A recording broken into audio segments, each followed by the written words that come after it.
Okay, get this. Someone offers you 80 bucks, cold, hard cash. Or you can take a gamble, right? Average payout is maybe $82, but, you could end up with less. What's your gut say? Yeah, be honest. Most of us, probably, me included, we just feel that pull towards the sure thing, the guaranteed cash. Right, even when the odds are slightly better the other way. Exactly. It's like our brains just aren't playing the pure logic game. It's kind of funny, isn't it? It really is. And that's what we're diving into today, why our decision-making isn't always, let's say, perfectly rational, according to those old economic models. Forget the perfectly calculating machines. Yeah, exactly. We're looking at behavioral economics, uncovering these patterns and how we consistently, well, swerve from pure logic. We've got some great insights here. And the goal isn't just theory, right? We want to pull out the useful stuff. That's the mission. Find those aha moments, the nuggets you can actually use in your own life, whether it's big decisions or small ones. Okay, so where does this all begin? This idea that we're not purely rational? Well, it actually goes way back. Think Daniel Bernoulli, centuries ago. He noticed something key. Okay. People don't just look at the expected dollar value of a gamble, like your example, 80 versus 82 average. Right. It's about the psychological value, the utility, as he called it, how much satisfaction or happiness you get. Ah, utility. So it's subjective. Totally. And he noticed this strong tendency towards risk aversion. We just really don't like the possibility of the worst outcome. We'll pay to avoid it, sort of. Pretty much. We're willing to accept a slightly lower but guaranteed amount just to avoid that potential pain or regret. It's like buying peace of mind. Makes sense. The anxiety of maybe getting less just outweighs the chance of a tiny bit more. Precisely. And he even took early steps towards what we now call psychophysics, trying to map objective value to subjective feeling. Wow, ahead of his time. Definitely. Though later on, people did question if his model fully captured how we react to, like, tiny changes. Do we really sweat the pennies? Probably not consciously, no. But it points to this idea that value isn't just a straight line on a graph for us. Okay, so risk aversion is big. What else throws our rational brain off course? A huge one is the reference point, our starting position, the status quo. Okay, how does that work? Well, Bernoulli's early idea kind of suggested our happiness just depends on our current wealth or state. But that's not the full picture. Right, it's not just where you are. It's where you are compared to something else, your expectations, what you're used to. That's the reference point. Gotcha, like context matters. A lot. Exactly. Think about the hedonic twins example, Albert and Ben. Identical jobs, equally happy. They're offered either a $10K raise or extra vacation. They feel both are equally good options initially. Okay, sounds fair. Albert gets the raise, Ben gets the vacation. Now, later, offer them the chance to swap. They wouldn't want to. Probably not. Because for Albert, who got the raise, switching now feels like losing $10,000, even though he initially valued the vacation just as much. Ah, his reference point shifted. The raise became his new normal. You nailed it. It became his baseline. And giving it up feels like a loss. This perfectly shows loss aversion. Loss aversion. Okay, define that for us. It's simple but powerful. The pain of a loss feels psychologically much stronger, maybe even twice as strong, as the pleasure of an equivalent gain. So losing 20 bucks hurts way more than finding 20 bucks feels good. That's the essence of it. And the book highlights this, saying basically that ignoring the reference point like some theories do is just repeating Bernoulli's original error. It absolutely matters. So Albert and Ben don't switch because they're focused on what they'd lose. Exactly. And that feeling of loss just overrides the potential gain of getting the other option they originally liked just as much. Okay, that explains a lot. What about things we actually, like, possess? Does owning something change how we value it? Oh, absolutely. That leads straight into the endowment effect. Endowment effect. Sounds important. It is. It's our tendency to value something more highly simply because we own it. Think about a bottle of wine you bought years ago. Okay.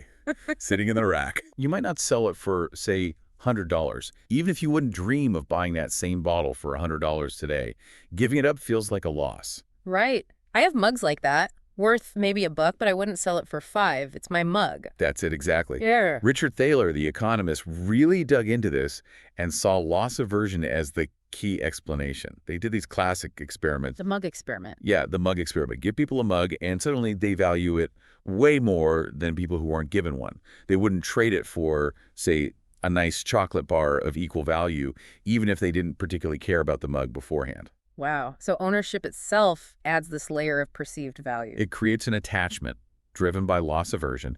Something like 90% of people in those studies stuck with what they were initially given. Okay, actionable insight time.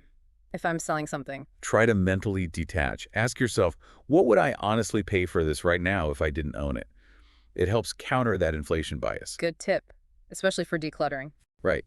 Now, this effect is weaker for things we see purely as trade items, like professional traders. Their reference point is different. But for everyday stuff, it's strong.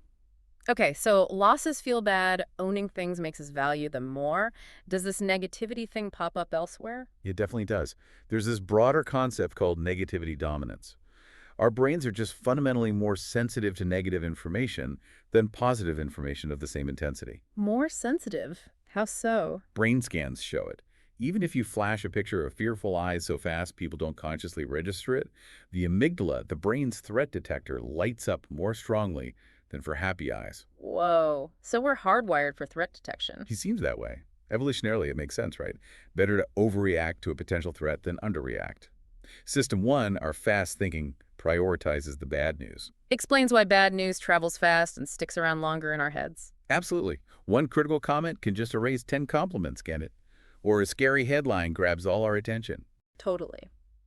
How does this connect to, say, fairness? Our sense of what's right and wrong. Fairness is also really tied to these reference points and our aversion to negative changes. Take the hardware store example. Right? The snow shovels after a blizzard. Exactly. Store jacks up the price. Pure economics might say supply and demand, Hmm. but most people feel it's deeply unfair, even exploitative. Because the reference point is the pre-storm price. Precisely. That's the baseline for fairness. There's also this idea of dual entitlements. We sort of accept that firms need to make profit and can pass on costs, Okay. but we don't think they're entitled to gouge customers just because demand spiked. Violating those unspoken fairness rules can backfire. People get angry, stop shopping there. So fairness isn't just abstract morality, it's linked to expectations and reference points. Definitely. So another insight.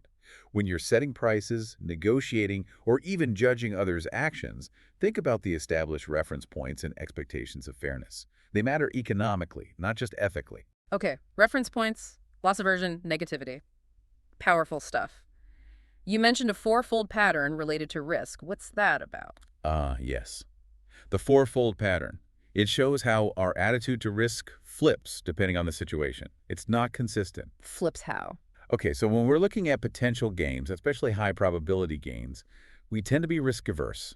We'll take the sure thing, even if it's slightly less than the expected value of gamble. Like the $80 versus the $82 gamble earlier. Take the sure, $80. Exactly. But when we're facing potential losses, especially high probability losses, we often become risk-seeking. Wait, risk-seeking for losses. Yeah. We'd rather gamble, take a chance on avoiding the loss completely, even if that gamble involves risking an even bigger loss, compared to just accepting a sure smaller loss. So I'd rather risk losing $100 than definitely accept losing $50. That feels counterintuitive, but also strangely familiar. It is. Think about lawsuits. A plaintiff might take a lower guaranteed settlement, risk-averse for gains. But the defendant facing that loss might roll the dice and go to trial, risk-seeking for losses, even if the odds aren't great. Wow. That explains different behaviors in the same negotiation. It does. But the sources warn that consistently making decisions based on this pattern, rather than expected value, can be costly over the long haul. Our emotions about gains and losses pull us away from the purely mathematical optimum. Okay, that pattern is really interesting. Let's shift to some of those mental shortcuts, the heuristics. What about the availability heuristic? Right, availability.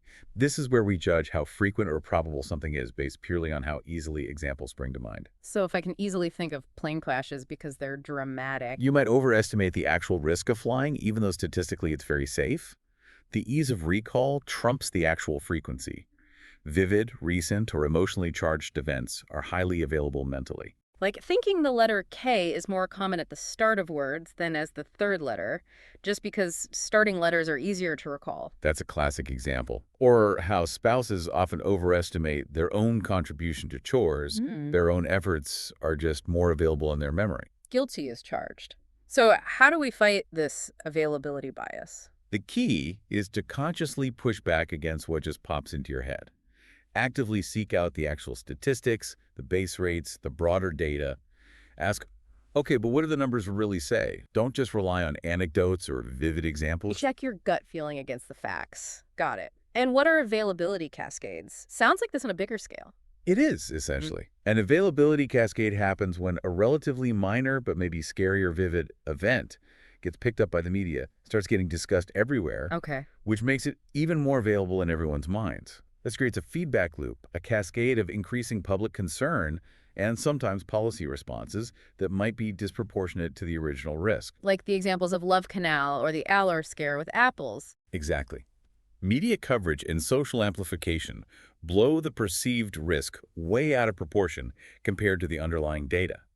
Terrorism fears, fueled by constant vivid reporting, can also function like this. So a small story catches fire, everyone talks about it, it feels huge and common, even if it's statistically rare. Precisely. It really underlines the need for critical media consumption and looking for objective data behind the headlines. Okay, next heuristic. Representativeness. What's the deal there? Representativeness is judging probability based on similarity. How much does situation A resemble our stereotype or prototype of category B? Like my librarian example earlier, quiet, glasses, reads a lot. Must be a librarian. Exactly. You're judging based on how well the description represents your mental image of a librarian, often ignoring the base rate, the fact that there are far, far fewer librarians than, say, salespeople or teachers who might also fit parts of that description. We ignore the odds because the story fits. We do. The Tom W. example is perfect. People read a nerdy personality sketch and immediately think computer science grad student is more likely than, say, humanities, even though humanities fields are much larger overall. The description just feels more representative of a computer science student. Even experts fall for it. Oh, yeah. It can lead to logical errors like the conjunction fallacy. People think it's more likely Lindy is a bank teller and a feminist than just a bank teller, because the description provided sounds like their stereotype of a feminist. Adding the detail makes it feel more representative, even though it's statistically less probable. That's wild. Our love for a coherent story overrides basic probability. It does. It can even cause that less is more effect with things like dinnerware. Sets people sometimes value a perfect small set more than a larger set with a few broken pieces, because the average quality, the representativeness, feels better. So what's the defense against representativeness? Always, always consider the base rate. Before you jump to conclusions based on how well something fits a pattern, ask, how common is this pattern or category overall? Ground your judgment in the underlying statistics, not just the story or the stereotype. Sometimes thinking in frequencies like 10 out of 100 instead of 10% can help make those base rates more intuitive. Focus on the odds, not just the description. Okay. What about anchoring? Anchoring is our tendency to get stuck on the first piece of information we receive when making an estimate or judgment.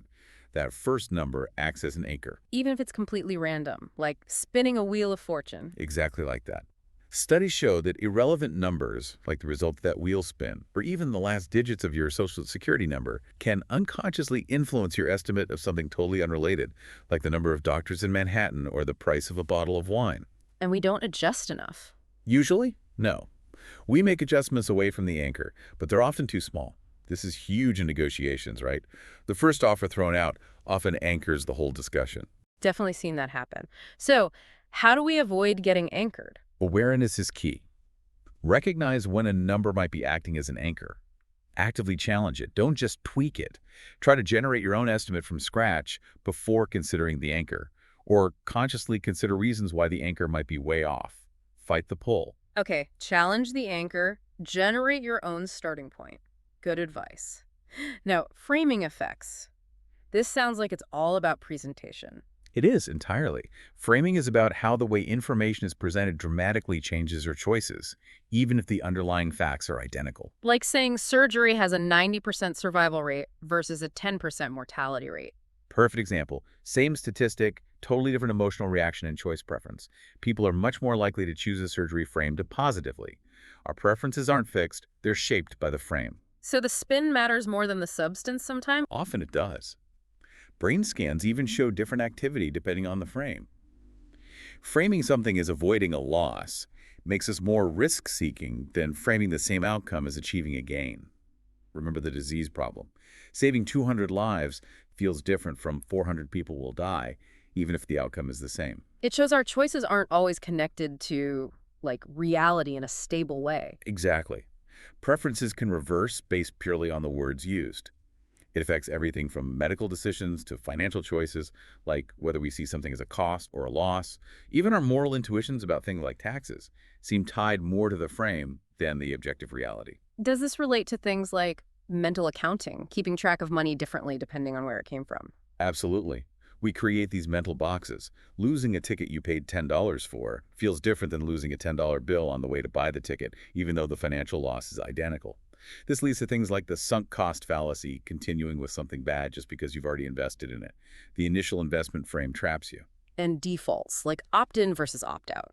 Huge framing effect. Making something the default option, like organ donation in some countries, dramatically increases participation because it frames inaction as consent. It's a powerful nudge.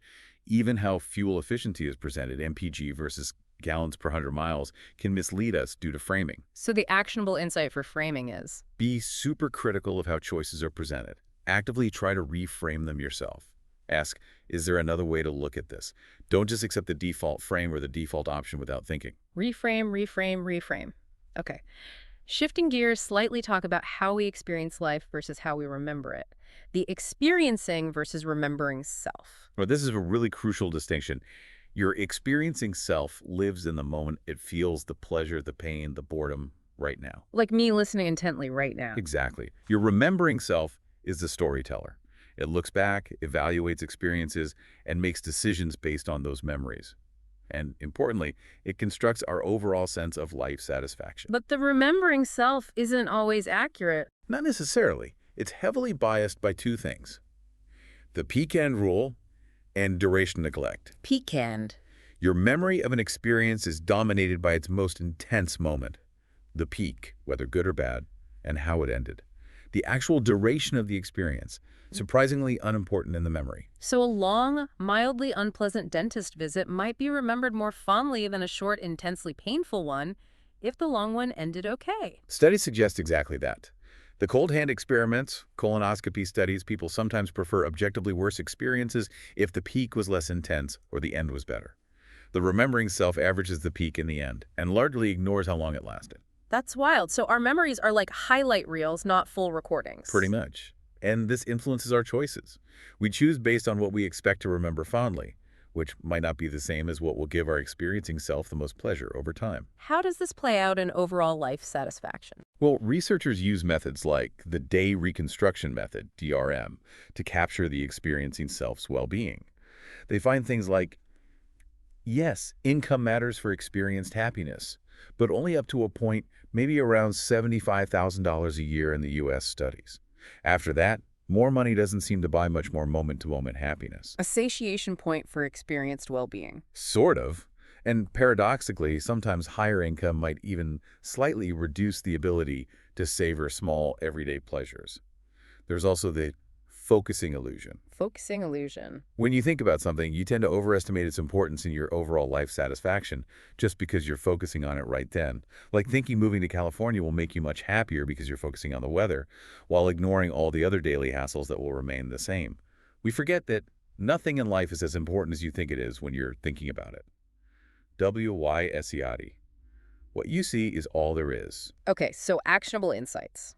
When planning things meant to be memorable, focus on the peaks and the ending. And when evaluating your own happiness, try not to over-focus on just one thing. Look at the whole picture. Excellent takeaways.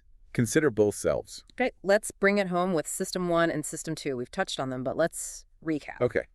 System 1. Fast, intuitive, automatic, emotional, effortless. It's your gut reaction, pattern recognition. The autopilot? Right. Yeah. System 2. Slow, deliberate, analytical, effortful, logical.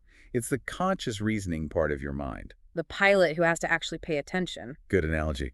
System 1 runs the show most of the time, feeding suggestions, feelings, intuitions to System 2. System 2 usually just goes along with it, unless it detects an error or needs to step in for a difficult task. Because System 2 is lazy. Well, it follows the law of least effort. Mental effort is costly, so we avoid it if we can. This reliance on System 1 makes us efficient, but also prone to biases, especially when we don't engage System 2 to check System 1's work.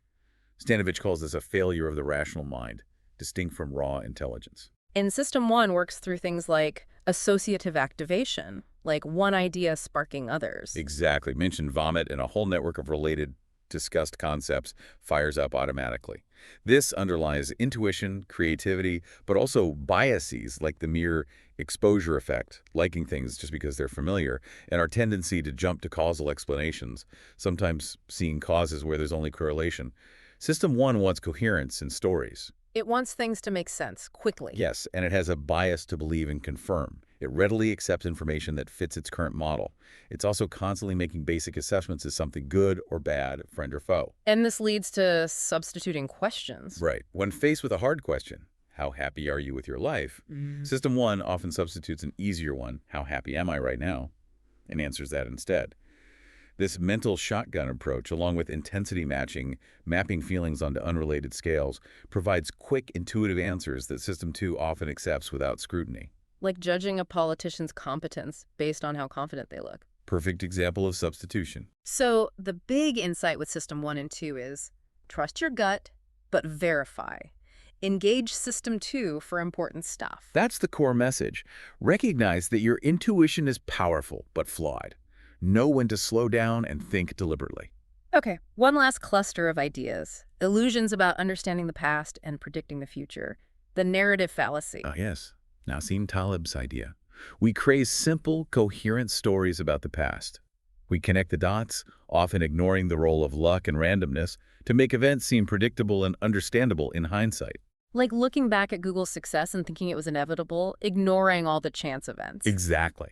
These neat narratives create an illusion of understanding. This is closely linked to hindsight bias. The I knew it all along effect. That's the one. Once an outcome occurs, we easily adjust our memory of our previous beliefs to fit that outcome. It suddenly seems obvious. This makes it incredibly hard to evaluate past decisions fairly. We judge decisions based on their outcome bias, not on whether the decision process was sound at the time, given the information available then. So we unfairly blame people for not predicting the unpredictable. Often, yes. Actionable insight. Fight hindsight bias. Actively try to recall what you actually thought before an event happened. And evaluate decisions based on the process, not just the result. Be wary of overly simple stories explaining complex events. Good discipline to practice. What about our confidence in predicting the future? The illusion of validity. This is our tendency to be overconfident in our judgments, especially when we have a coherent story backing them up, even if the evidence is weak. WASI, again, what you see is all there is. We focus on the evidence we have, build a good story, and feel confident, ignoring the evidence we don't have. Like stock pickers or political pundits who are often no better than chance but sound very convincing. Precisely.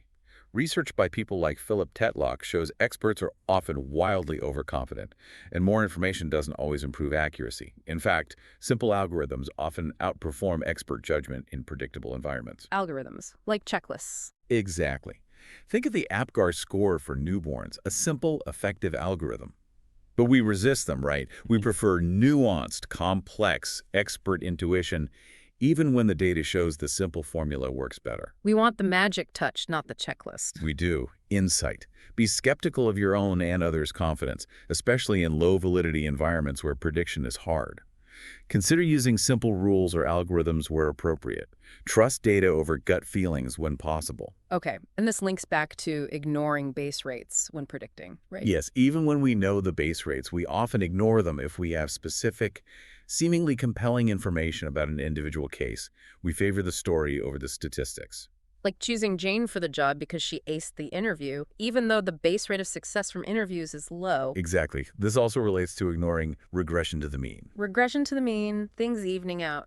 Sort of. Extreme performances, good or bad, are often due partly to chance. The next performance is likely to be closer to the average, or the mean.